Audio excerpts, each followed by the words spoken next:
like when you go to a concert and you're standing in front of the speakers and they play the music and the music just goes right through you. You can feel it in every bone in your body. Right. It was like that every single day. Wow. It was the most amazing place in the whole world. How's it different now?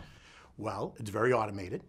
It's very 21st century. That's great, wonderful, very efficient.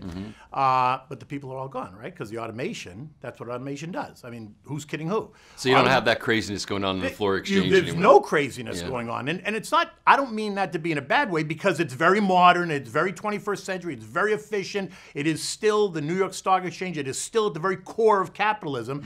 It's just different, right? It's evolved. Right. But what's happened as a result of the technology is that 5,300 people are gone. There's 200 people left, 225 people maybe left on the floor of the exchange as members, right? As men and women that are actually helping to trade stock and make markets. And that's not, it's not a negative on the exchange, it's evolving, right? That technology just forced that evolution, not only here, but around the world, because exchanges around the world are like that, right? Most of the human beings that sat in those positions are no longer there because the technology's been replaced. And so today it's a vastly different place in that sense, but it's still, it's still at the very heartbeat of American capitalism. So for an investor now that wants to come in and say, hey, I want to trade this market, I want to see if I can invest, trade, what have you, are they going to be eaten up by these tech people who know how to get in there and do this? No, so that's a great question, but here's what I would say to an investor.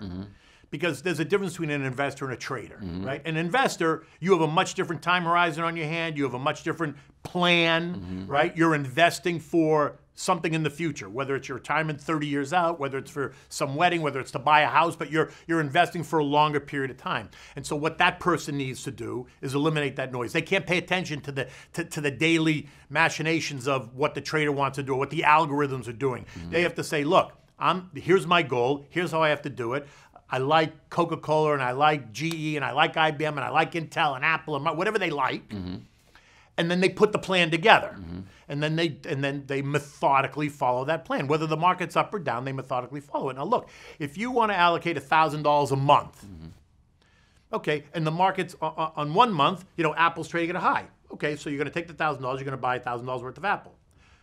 Next month, if Apple's come under pressure, now it's trading down 10 points, you're going to take that same $1,000 and still buy $1,000 of Apple, except you're going to buy more Apple, because the price is lower. So over time, you average, you get an average in prices, and so that's how you really build a portfolio. Now, if you're talking about the trader loves the volatility. The trader loves it. The trader wants more noise because he's not investing, he's trading, or she's trading, right? When I say he, I'm talking about everybody. Right. He, she, right? But they want that noise because they're a trader. They're not an investor. So they're making money based on how the stock moves. Is it, it could be within a 2-minute time span, could be in a 10-minute time span, could be in a day. But their focus is different from the investor. You aren't stuck. There is something you can do to claim the life you want. Wealth breakthroughs can change everything. Yours is waiting. For the first time ever, Mastering Wealth is about to go from hard to easy with Wealth Breakthroughs.